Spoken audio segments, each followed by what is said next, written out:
بسم اللہ الحمد للہ والصلاة والسلام علی رسول اللہ اشہد ان لا الہ الا اللہ وحدہ لا شریک لہ واشہد ان محمدا عبدہ ورسولہ قال اللہ تعالی فی الکلام المجید وانک لعلی خلق عظیم۔ محترم ناظرین، یہ ربیع الاول کا مہینہ پیارے نبی صلی اللہ علیہ وسلم کی آمد اور آپ کی دنیا سے رخصتی کا مہینہ ہے۔ اس مہینے کے اندر خصوصی طور پر پیارے نبی صلی اللہ علیہ وسلم کی زندگی کے نمایاں پہلو، آپ کے اخلاق کے پہلو، آپ کی اطاعت کرنے اور آپ کے حقوق اپنے اوپر نافذ کرنے کے حوالے سے گفتگو ہوتی رہی۔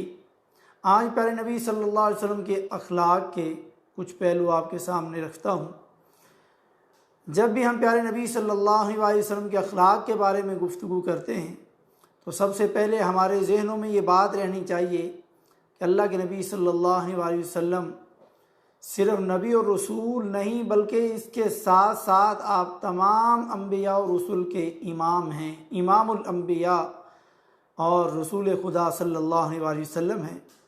اور رسول صلی اللہ علیہ وسلم کی تربیت خود اللہ تعالیٰ نے کی اور اس انداز سے ان کا تزکیہ کرتا ہے کہ وہ اخلاق و کردار میں سب سے اعلیٰ نمونہ اور سب سے افضل سانچہ بن جائے۔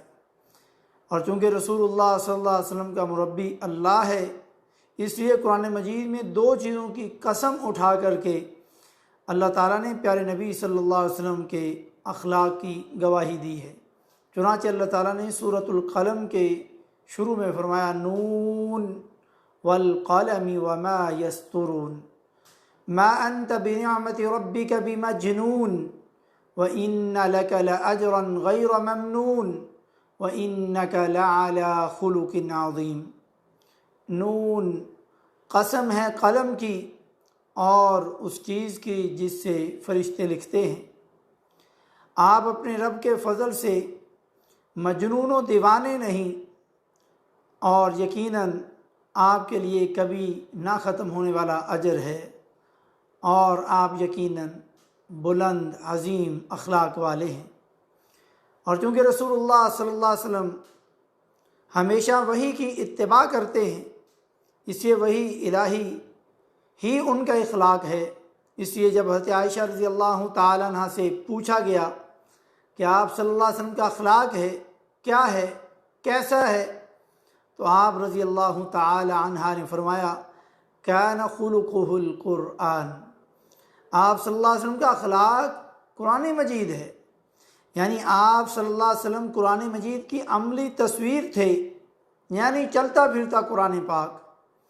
اور یہ مسند احمد کی حدیث نمبر 25302 ہے، یعنی چلتے پھرتے قرآن کہہ سکتے ہیں آپ پیارے نبی صلی اللہ علیہ وسلم کو، یعنی قرآن کا عملی نمونہ، عملی جامہ خود پیارے نبی صلی اللہ علیہ وسلم کی زندگی اور حیات طیبہ ہے۔ واضح رہے کہ پیارے نبی صلی اللہ علیہ وسلم کی اعلیٰ اخلاق کی گواہی صرف قرآن مجید میں ہی نہیں بلکہ پہلی آسمانی کتب کے اندر بھی موجود ہے۔ حضرت عطا بن یسار رحمہ اللہ بیان کرتے ہیں کہ میں حضرت عبداللہ بن عمرو بن العاص رضی اللہ تعالیٰ عنہ سے ملا تو میں نے ان سے سوال کیا کہ مجھے تورات میں نبی کریم صلی اللہ علیہ وسلم کی صفات کے بارے میں بتلائیے، تو انہوں نے فرمایا ہاں، اللہ کی قسم تورات میں بھی آپ کی وہ بعض صفات ذکر کی گئی ہیں جو قرآن مجید میں مذکور ہیں۔ چنانچہ قرآن پاک میں ہے یا ایہا النبی انا ارسلناک شاہدا ومبشرا ونذیرا، اے نبی بے شک ہم نے آپ کو گواہ، خوشخبری دینے والا اور ڈرانے والا بنا کر کے بھیجا ہے۔ اسی طرح تورات میں بھی یہ صفات ذکر کی گئی ہیں۔ اس کے علاوہ اور بھی صفات ہیں کہ آپ عرب لوگوں کے قلعہ ہوں گے، آپ میرے بندے اور میرے رسول ہیں، میں نے آپ کا نام متوکل، اللہ تعالیٰ پر بھروسہ کرنے والا رکھا ہے، نیز اس میں آپ کی یہ صفات بھی ہیں لیس بفظ ولا غیظ ولا سخاب بالاسواق۔ لیس بفظ، آپ نہ بد اخلاق ہیں، ولا غیظ، اور نہ سخت مزاج ہیں، ولا سخاب بالاسواق، اور نہ ہی بازاروں میں اونچی آواز سے بات کرنے والے ہیں۔ وَلَا يَدْفَعُ السَّيِّئَةَ بِالسَّيِّئَةِ اور برائی کا جواب برائی سے نہیں دیتے۔ وَلَٰكِنْ يَعْفُو وَيَصْفَحُ بلکہ آپ تو درگزر کرنے والے ہیں، برائی کو معاف کر دینے والے ہیں۔ یہ صحیح بخاری کی 4838 نمبر حدیث ہے۔ پیارے نبی صلی اللہ علیہ وسلم کے اخلاق کے یہ پیارے نمونے قرآن کریم، تورات کی شہادت کے بعد اب آئیے اس کے متعلق کچھ صحابہ کی شہادتیں سماعت فرمائیں۔ حضرت خدیجہ جو نبی صلی اللہ علیہ وسلم کی سب سے پہلی بیوی، پیاری بیوی، ام المومنین، مومنوں کی ماں، رضی اللہ تعالیٰ عنہ کی شہادت۔ جب نبی کریم صلی اللہ علیہ وسلم پر پہلی وحی نازل ہوئی، آپ انتہائی پریشانی کے عالم میں اپنے گھر پہنچتے، حتیٰ کہ آپ نے کہا کہ مجھے تو اپنی جان کا بھی خطرہ ہے۔ تو حضرت خدیجہ رضی اللہ تعالیٰ عنہ آپ کو تسلی دیتے ہوئے فرماتی ہیں، کلا ابشر فواللہ لا یخزیک اللہ ابدا، یعنی ہرگز نہیں، آپ تو بشارت ہو، اللہ کی قسم اللہ تعالیٰ آپ کو کبھی رسوا نہیں کرے گا۔ واللہ انک لتصل الرحم، اللہ کی قسم آپ تو صلہ رحمی کرتے ہیں۔ وتصدق الحدیث، آپ تو سچ بولتے ہیں۔ وتحمل الکل، بوجھ برداشت کرتے ہیں۔ وتکسب المعدوم، اور تہی دست کو کما کر کے دیتے ہیں۔ وتقری الضیف، آپ مہمان نواز ہیں۔ وتعین علی نوائب الحق، اور حق کے واقعات میں مدد کرتے ہیں۔ یہ صحیح بخاری کی 4953 اور صحیح مسلم کی 160 نمبر حدیث ہے۔ ذرا توجہ کیجئے، پیارے نبی صلی اللہ علیہ وسلم نبوت سے پہلے مکہ کے ایک پہاڑ جس کو جبل حرا یا جبل نور کہا جاتا ہے، اس میں جاتے تھے اور وہاں کچھ راتیں گزارتے، عبادت کرتے، اور وہ عبادت یہ تھی جو احادیث کی روشنی میں معلوم ہوتا ہے کہ آپ یہ سوچتے تھے کہ مکہ کے لوگ شرک کیوں کرتے ہیں، یہ غور و فکر کرتے تھے۔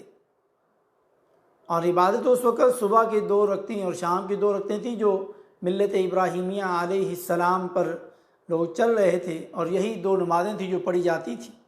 اس کے علاوہ اور کوئی عبادت طواف کے علاوہ نہیں تھا، ذکر و اذکار۔ لیکن پیارے نبی صلی اللہ علیہ وسلم نبوت سے پہلے یہ سوچ اور فکر، یہ تفکیر اور یہ تدبر کرتے تھے کہ یہ انسان، یہ مکہ کے لوگ یہ شرک کیوں کرتے ہیں۔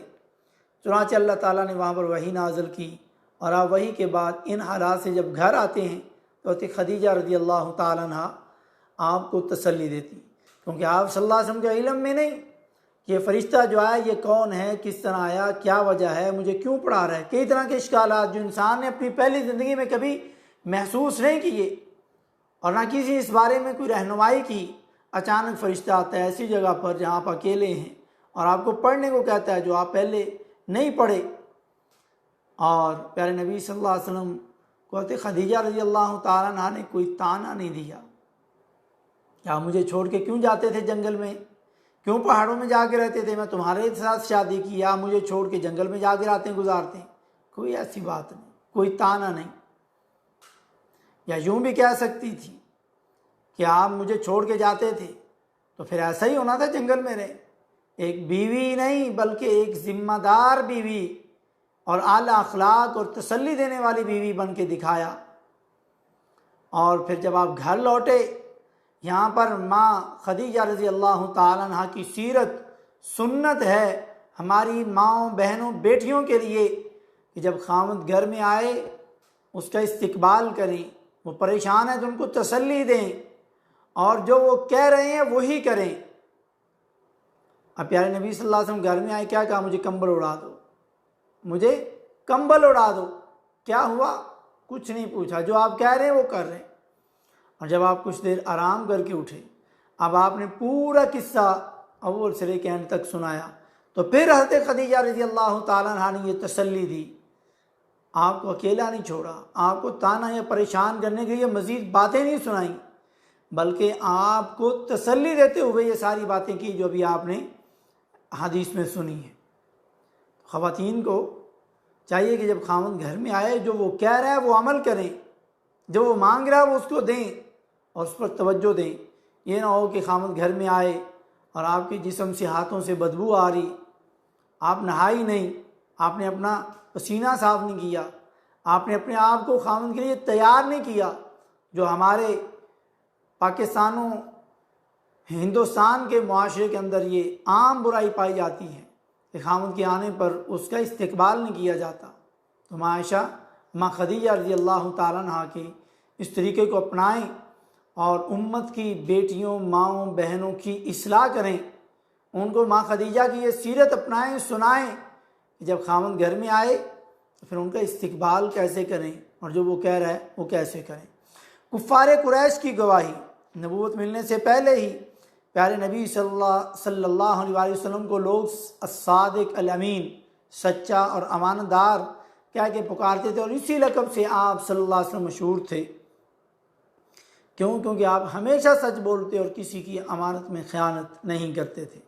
پھر نبوت ملنے کے بعد جب آپ پر یہ آیت نازل ہوئی وَأَنذِرْ عَشِيرَتَكَ الْأَقْرَبِينَ، تو آپ صلی اللہ علیہ وسلم نے صفا پہاڑی پر چڑھ کر کے کفار قریش کو جب پکارا، جب وہ آپ کے پاس پہنچ گئے تو آپ نے فرمایا اگر میں تمہیں اس بات کی خبر دوں کہ اس پہاڑی یعنی صفا پہاڑی کے پیچھے سے گھوڑ سواروں کی ایک فوج تم پر حملہ کرنے والی ہے تو کیا تم میری بات کی تصدیق کرو گے؟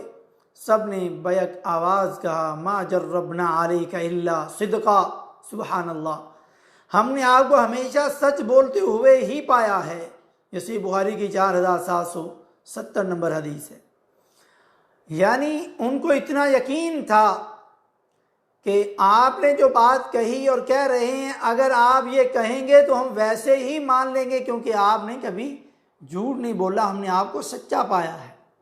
لیکن وہی لوگ جب پیارے نبی صلی اللہ علیہ وسلم نے یہ ان کی گواہی دے کر کے کہ میں نے کبھی جھوٹ نہیں بولا، ہمیشہ سچ بولا ہے، لیکن جب ان کو شرک سے منع کیا، توحید کی دعوت دی، اسی صفا پہاڑی پر جب ان کو کہا یا ایھا الناس قولوا لا الہ الا اللہ تفلحون، اے لوگو تم کہو کہ اللہ کے سوا کوئی عبادت کے لائق نہیں، کوئی معبود برحق نہیں، تم کامیاب ہو جاؤ گے۔ تو سب سے پہلے کسی بیگانے نے نہیں، پیارے نبی صلی اللہ علیہ وسلم کے سگے چچا ابو لہب نے آپ صلی اللہ علیہ وسلم کو بددعا دی، تبا لک لہذا جمعتنا یا سائر الیوم۔ زبان اجازت نہیں دیتی یہ برے الفاظ پکارتے ہوئے، کہتے ہوئے، لیکن سمجھانا مقصد ہے کہ آپ کے ہاتھ ٹوٹ جائیں، نعوذ باللہ، آپ تباہ و برباد ہو جائیں۔ آپ نے ہمیں اس لیے یہاں پر جمع کیا ہے کہ ہم ان لوگوں کو چھوڑ کر کے ایک اللہ کو پکارنے والے بن جائیں۔ تو اللہ نے یہ پرواہ نہیں کی کہ یہ نبی کے خاندان کا ہے، یہ سید خاندان کی جڑ اور بنیاد ہے، نبی کا سگا چچا ہے، نبی کے دادا کا بیٹا ہے، نبی کے والد کا بھائی ہے، اتنا خوبصورت کہ اس کے چمکتے روشن چہرے کی وجہ سے اس کو ابو لہب کہا جاتا ہے، جیسے شعلہ دہکتا ہے ایسے اس کی گالیں دہکتی تھیں۔ اللہ نے ان چیزوں کا، رشتہ داریوں کا کوئی خیال نہیں اللہ کو۔ اللہ کو اگر خیال ہے تو جو محمد الرسول اللہ صلی اللہ علیہ وسلم کے طریقے پر ہے، آپ کا ساتھی ہے، اس کا خیال ہے۔ اور ادھر بلال حبشی رضی اللہ تعالیٰ عنہ جانتے ہیں کالا رنگ ہے اور حبشی النسل ہیں اور موٹے موٹے ہونٹ، موٹا ناک، موٹی آنکھیں، دنیاوی لحاظ سے جس کو ہمارے بر صغیر پاک و ہند کے معاشرے میں خوبصورتی کی علامت نہیں کہا جاتا، نہیں سمجھا جاتا، وہ ہیں۔ لیکن جب پیارے نبی صلی اللہ علیہ وسلم کو اور اللہ تعالیٰ کو اپنے دل سے سچا یقین کر کے مان لیا، پھر ایسا یقین کیا کہ وہ چلتے زمین پر ہیں، اللہ نے یہ نہیں دیکھا کہ یہ تو نبی کا رشتہ دار نہیں، خوبصورت نہیں، یہ تو افریقہ کا ہے، یہ تو غلام ہے، یہ تو حبشی ہے، نہیں، بلکہ ان کے چلنے کے جوتے کی آواز جنت میں سنائی دے رہی ہے۔ اور ادھر سگا چچا جب نبی کو بددعا دی، اللہ نے یہ نہیں کہا جو کہتے ہیں یہ ہم سید خاندان سے، ہم فلانے خاندان سے، نماز نہ پڑھیں، روزہ نہ رکھیں، مونچھیں بڑی بڑی رکھ لیں، شراب پئیں، سگریٹ پئیں، یہ ہم سید ہیں۔ ارے یہ تم صرف سید کی لڑی سے اپنے آپ کو شمار کرتے ہو، پتہ نہیں ہو کہ نہیں، یہ تو اللہ جانتا ہے۔ لیکن یہ تو سید خاندان کی جڑ ہے، اللہ نے اس کا کوئی پاس اور لحاظ نہیں رکھا۔ اللہ نے صورت نازل کر دی جو رہتی دنیا تک رہے گی، اور نبی کے اس گندے چچا کا گندا ذکر ہوتا رہے گا۔ تبت یدا ابی لہب وتب، تیرے ہاتھ ٹوٹ جائیں ابو لہب، تو تباہ و برباد ہو جائے۔ آگے پوری صورت بنا دی۔ تو اللہ تعالیٰ کو خیال کس چیز کا ہے؟ جو نبی کے طریقے پر نبی کی دعوت کو قبول کر کے نبی سے محبت کرنے والا ہے۔ صرف محبت کام نہیں آئے گی، ابو لہب بھی محبت کرتا تھا لیکن نبی کے طریقے نہیں مانتا تھا۔ آج بھی محبت کا دعویٰ کرنے والے نبی سے محبت کا دعویٰ تو کرتے ہیں لیکن نبی کے طریقوں کو نہیں اپناتے، نبی کے اخلاق کو نہیں اپناتے، یہ سنت اپنے چہرے پر نہیں سجاتے۔ اور نبی نے ناچ گانے سے منع کیا۔ ناچ گانا نبی کا نام لے کر کے 12 ربیع الاول کو کرتے ہیں، کیا یہ نبی کا اخلاق ہے؟ کیا یہ نبی کا طریقہ ہے؟ ذرا سوچئے گا ضرور۔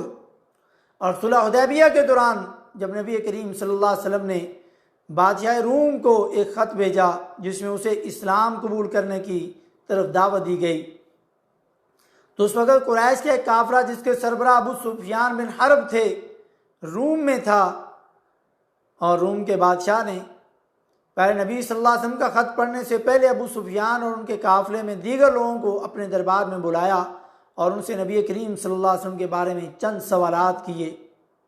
ابو سفیان بن حرب اس وقت تک مسلمان نہیں ہوا تھا، لیکن انہوں نے بادشاہ روم کو دیانتداری کے ساتھ جوابات دیے، جھوٹ نہیں بولا، کیونکہ جھوٹ بولنا عرب میں اسلام سے پہلے بھی عیب سمجھا جاتا تھا۔ اس کے سوالات میں ایک سوال یہ تھا کہ کیا نبوت کا دعویٰ کرنے سے پہلے کبھی تم نے محمد صلی اللہ علیہ وسلم پر جھوٹ کی تہمت لگائی، یا کبھی تم نے ان کو جھوٹ بولتے ہوئے دیکھا؟ تو ابو سفیان نے کہا نہیں۔ اس نے کہا وہ تمہیں کس بات کا حکم دیتے ہیں؟ یہ دوسرا سوال۔ تو ابو سفیان نے کہا یقول اعبدوا اللہ وحدہ ولا تشرکوا بہ شیئا، وہ ہمیں حکم دیتے ہیں کہ تم اکیلے اللہ تعالیٰ کی عبادت کرو اور اس کے ساتھ کسی کو شریک مت ٹھہراؤ۔ واترکوا ما یقول آباؤکم، اور تم اپنے آباء و اجداد کی باتوں کو چھوڑ دو، باپ دادا کے طریقوں کو چھوڑ دو۔ یأمرنا بالصلاة والصدق والعفاف والصلہ، اور وہ ہمیں نماز پڑھنے، سچ بولنے، پاک دامن رہنے اور صلہ رحمی کرنے کا حکم دیتے ہیں۔ بادشاہ روم نے تمام سوالات کے جوابات سننے کے بعد ان کی توجیحات بھی بیان کی۔ چنانچہ اس نے کہا کہ تم نے یہ جو کہا کہ نبوت کا دعویٰ کرنے سے پہلے جھوٹ نہیں بولتے تھے، تو مجھے یقین ہے کہ جب وہ لوگوں پر جھوٹ نہیں بولتے تو اللہ پر جھوٹ کیسے بول سکتے ہیں؟ یعنی وہ کیسے جھوٹا نبی ہو سکتا ہے جو لوگوں کے ساتھ جھوٹ نہیں بولتا، رب کے ساتھ کیسے جھوٹ بولے گا؟ اللہ پر وہ جھوٹ نہیں گھڑ سکتے۔ اور تم نے جو یہ کہا کہ وہ تمہیں اکیلے اللہ تعالیٰ کی عبادت کا حکم دیتے ہیں، اس کا شریک بنانے سے منع کرتے ہیں، نہیں تو وہ تمہیں نماز پڑھنے، سچ بولنے، صدقہ کرنے اور پاک دامن رہنے اور صلہ رحمی کا حکم دیتے ہیں، تو تم نے جو یہ کچھ کہا اگر یہ برحق ہے تو ان قریب وہ میرے اس تخت بادشاہت کے بھی مالک بن جائیں گے۔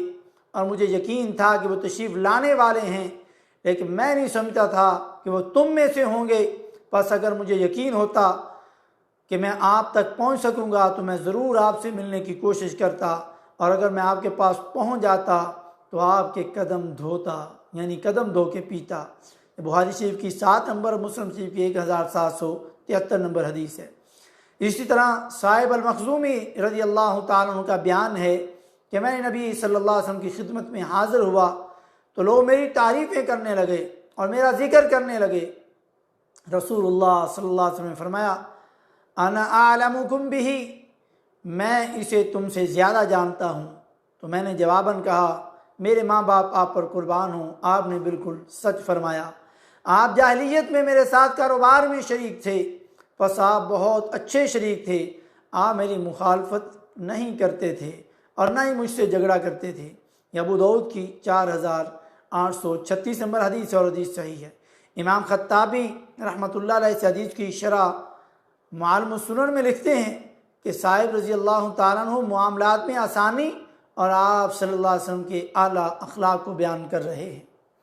حضرت عبداللہ بن سلام رضی اللہ تعالیٰ عنہ کی گواہی، نبی کریم صلی اللہ علیہ وسلم جب ہجرت کر کے مدینہ تشریف لائے تو حضرت عبداللہ بن سلام رضی اللہ تعالیٰ عنہ کے بیان کے مطابق آپ صلی اللہ علیہ وسلم لوگوں کو ارشاد فرما رہے تھے، افشوا السلام، تم سلام کو پھیلاؤ، یعنی لوگوں کو سلام کہو، السلام علیکم ورحمۃ اللہ، پھیلا دو اس کو، جس سے ملو سب کو سلام کرو، وَأَطْعِمُوا الطَّعَامَ، اور کھانا کھلاؤ، وَصِلُوا الْأَرْحَامَ، اور رشتہ داریوں سے صلہ رحمی کرو، رشتہ داروں کے ساتھ اچھے خوشگوار تعلقات قائم کرو، وَصَلُّوا بِاللَّيْلِ وَالنَّاسُ نِيَامٌ، اور رات کو اس وقت نماز پڑھو جب لوگ سو رہے ہوں، یعنی تہجد کی نماز، تَدْخُلُوا الْجَنَّةَ بِسَلَام، اس طرح تم سلام کے ساتھ جنت میں داخل ہو جاؤ گے۔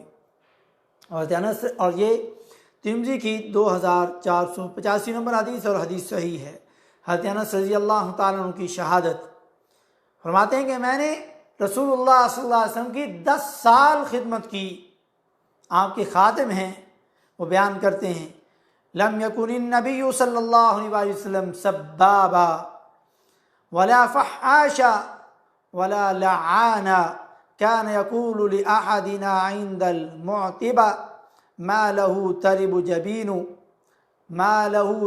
جبين، صحیح بخاری کی 6031 نمبر حدیث ہے۔